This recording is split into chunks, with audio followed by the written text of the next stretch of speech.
Dans cet épisode inattendu et dévastateur, la vengeance froide de Randhir Sharma atteint l'irréparable, après avoir drogué Yashoda et piégé son image dans une photo compromettante publiée dans le journal. Un mensonge éclate au grand jour, plongeant toute la famille de Yashoda dans un choc brutal, entre honte, stupeur et effondrement.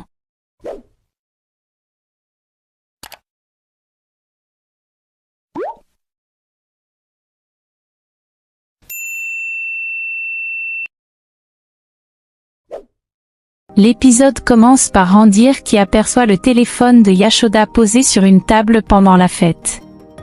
Son regard est attentif et calculateur. Derrière son calme apparent, il nourrit déjà des intentions sournoises, voyant dans cette situation une nouvelle occasion de servir ses plans cachés. Au même moment, la petite Nupur arrive en courant, paniquée et bouleversée. La peur se lit sur son visage lorsqu'elle lui annonce que sa mère ne se sent pas bien et qu'elle s'est évanouie dans la chambre. La voix tremblante, elle supplie Randhir de venir avec elle pour lui donner ses médicaments. Randhir, dissimulant son excitation malsaine sous un faux air inquiet, accepte aussitôt. Tout en suivant Nupur vers la chambre, il fait semblant d'être pressé, alors qu'intérieurement il prépare déjà un plan pour humilier Yashoda. Le reste de la famille, totalement ignorant de ses véritables intentions, le voit partir sans se douter du piège qui se met en place. Dans la chambre, Nupur, angoissée et pressée, insiste sur le fait que sa mère est toujours inconsciente et demande qu'on lui donne rapidement son médicament. Randhir feint la confusion et l'urgence, puis change brusquement d'attitude. D'un ton autoritaire, il impose le silence et ordonne à Nupur de rester auprès de sa mère pour la surveiller, affirmant froidement qu'elle ira mieux le lendemain matin. Sans prévenir, Randhir ferme la porte à clé. Nupur comprend alors qu'elles sont enfermées. Terrifiée, elle se met à le supplier d'ouvrir la porte. Mais Randhir, animé par une vengeance froide et déterminée, refuse catégoriquement. Il lui ordonne de rester à côté de sa mère et annonce qu'il n'ouvrira pas. Le lendemain matin, Yashoda reprend lentement connaissance. Elle se redresse difficilement sur le lit, le regard troublé et la tête qui tourne. Nupur, soulagée mais toujours inquiète, lui demande si elle va bien. Yashoda, encore faible, tente de rassurer sa fille. Pourtant, la confusion l'envahit rapidement. Désorientée, elle demande où elle se trouve et comment elle est arrivée là. Sa mémoire lui fait défaut et un profond malaise s'installe en elle. Elle a l'impression d'avoir été droguée et ne comprend absolument rien à ce qui s'est passé. Avec inquiétude, elle demande à sa fille de lui raconter exactement les événements. Avant que Nupur n'ait le temps de répondre, Randhir entre brusquement dans la chambre. Derrière son calme apparent se cache une satisfaction glaciale. Il tend à Yashoda le journal du matin et l'interrompt avant toute explication. En découvrant sa propre photo publiée dans le journal, Yashoda est immédiatement choquée et profondément bouleversée. L'humiliation et l'incompréhension la submergent lorsqu'elle demande ce que cela signifie. Randhir, feignant l'indifférence et l'innocence, minimise la situation. Il prétend que le journal a écrit n'importe quoi et qu'ils ont inventé une histoire entre eux. Mais Yashoda, désormais envahie par une colère intense, sent l'injustice l'étouffer. Blessée et révoltée, elle le confronte, exigeant de savoir ce qu'il veut réellement dire, comprenant que tout cela n'est pas un simple malentendu, mais le début d'une machination cruelle contre elle. Randhir, faussement détendu et provocateur, répond à Yashoda en affirmant que le journal prétend qu'ils étaient ensemble. Avec un calme calculé, il l'incite à lire l'article elle-même, convaincu qu'elle comprendra ensuite l'ampleur du scandale. À la lecture, Yashoda, envahie par une colère brûlante et une profonde indignation, explose. Elle dénonce l'absurdité de l'article et se dit choquée qu'une telle chose puisse être publiée sans scrupule. Humiliée et blessée, elle affirme que cette situation ne la laisse pas indifférente. Elle rappelle qu'elle ne se sentait pas bien ce jour-là, qu'elle était confuse et qu'elle a peut-être perdu connaissance. Elle souligne que Randhir était présent, censé prendre soin d'elle, et comprend alors que quelqu'un a volontairement pris cette photo pour la piéger. Déterminée et révoltée, elle insiste sur la nécessité de porter plainte à la police afin de découvrir qui se cache derrière cette machination. À cet instant, Randhir, cessant toute comédie, laisse tomber son masque. Avec une froideur glaçante, il avoue être lui-même à l'origine de la publication des photos. En entendant cette confession, Yashoda est profondément choquée. La vérité la frappe de plein fouet, la laissant sans voix, incapable de croire à ce qu'elle vient d'entendre. Randhir, désormais sans retenue et animé par une cruauté assumée, poursuit en expliquant qu'elle était inconsciente et qu'il en a profité sans le moindre remords.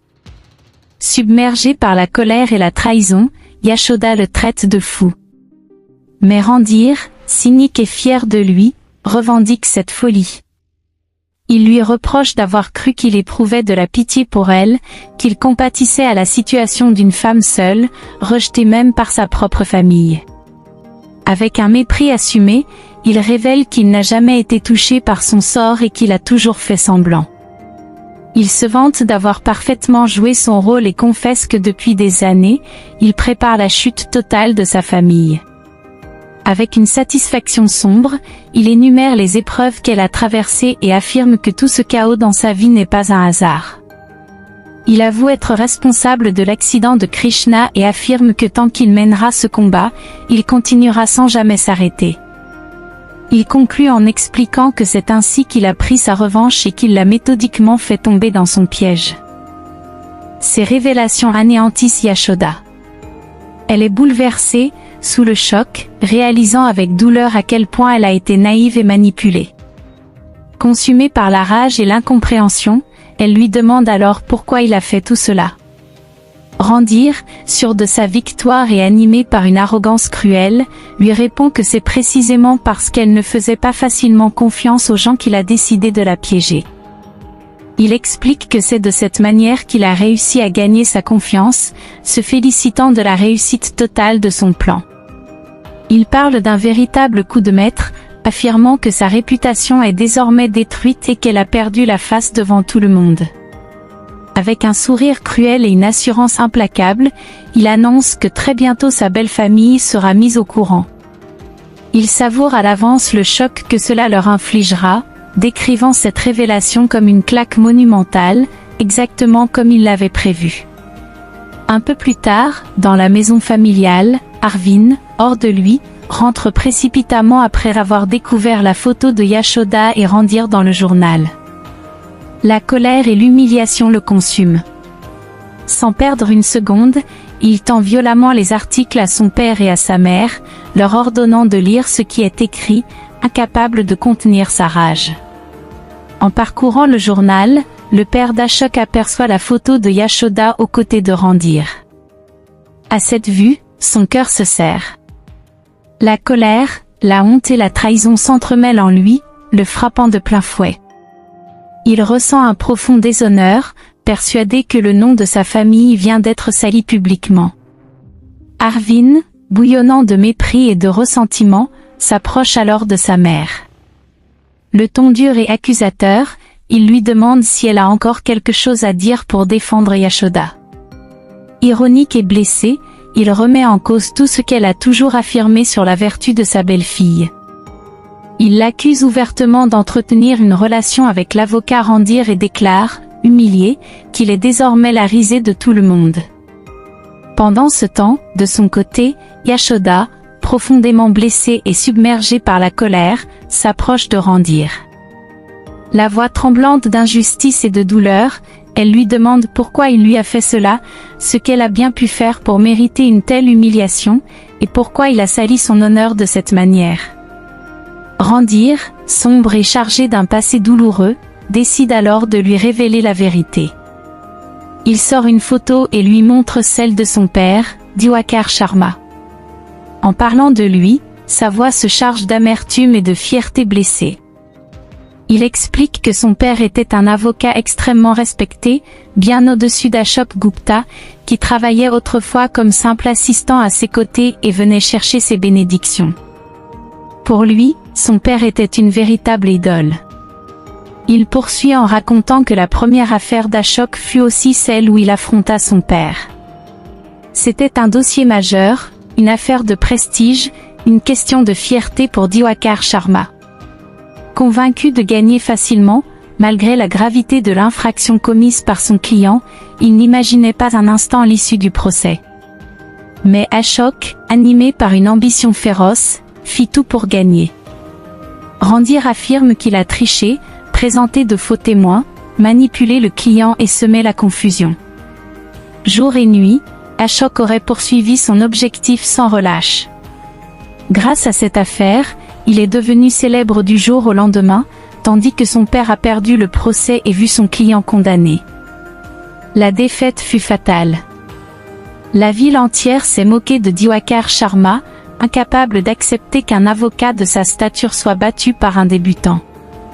Peu à peu, il a perdu confiance en lui. Les dossiers ont cessé d'arriver, les clients l'ont abandonné, ses assistants et ses stagiaires sont partis. L'humiliation l'a détruit intérieurement. Randir avoue alors, la voix chargée de douleur et de haine, que son père n'a pas supporté cette chute et qu'il s'est suicidé. Il accuse directement Ashok d'être responsable de cette mort. Le jour de l'enterrement, encore enfant, il s'est juré de venger son père, quel qu'en soit le prix. Depuis ce jour, Randir explique qu'il a consacré toute sa vie à affronter Ashok Gupta, animé par un désir obsessionnel de l'humilier et de le détruire, exactement comme son père l'avait été.